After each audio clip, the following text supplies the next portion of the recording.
سورۃ النصر کے بارے میں اکثر لوگوں کا خیال یہ ہے کہ یہ مدنی ہے، میری ذاتی رائے یہ کہ یہ بھی مکی ہے، اس لیے کہ یہاں بھی اصول وہ ہے اذا جاء نصر اللہ والفتح، جب آ جائے مدد اللہ کی اور فتح۔ میں اس صورت کو جوڑتا ہوں سورۃ الانشراح ہی کے اس آخری حصے سے، فَإِذَا فَرَغْتَ فَانصَبْ وَإِلَىٰ رَبِّكَ فَارْغَب۔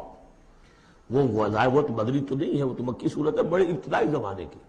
یہ تو خبر دی جا رہی ہے کہ ایک وقت آئے گا، اور پیش کی خبر دی گئی محمد رسول اللہ صلی اللہ علیہ وسلم کو، ایک وقت آئے گا آپ اپنے مشن میں کامیاب ہو جائیں گے اور فارغ ہو جائیں گے۔ فَإِذَا فَرَغْتَ فَانصَبْ وَإِلَىٰ رَبِّكَ فَارْغَب۔ اسی رنگ میں یہ بھی ہے اذا جاء نصر اللہ والفتح، جب آ جائے مدد اللہ کی اور فتح، وَرَأَيْتَ النَّاسَ يَدْخُلُونَ فِي دِينِ اللَّهِ أَفْوَاجًا، اور آپ دیکھ لیں لوگوں کو داخل ہوتے ہوئے اللہ کے دین میں فوج در فوج۔ فَسَبِّحْ بِحَمْدِ رَبِّكَ وَاسْتَغْفِرْ، تو پھر اس وقت آپ ہمہ تن اپنے رب کے استغفار اور تحمید میں لگ جائیے گا۔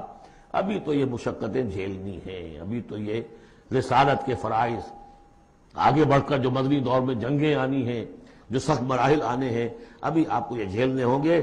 انہ کان توابا، یقیناً اللہ تعالیٰ بہت توبہ کو قبول فرمانے والا ہے۔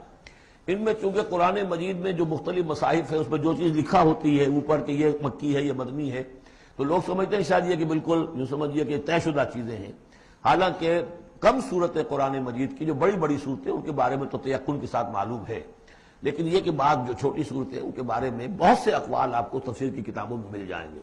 میں نے جتنی بھی بارہ تحقیق کی ہے میرے نزدیک یہ بھی مکی ہے، مدنی نہیں ہے، یہ بھی ایک خبر دی جا رہی ہے جیسے کہ سورہ انشراح میں۔ اس کی وجہ یہ کہ پھر آ رہی ہیں مکی صورتیں،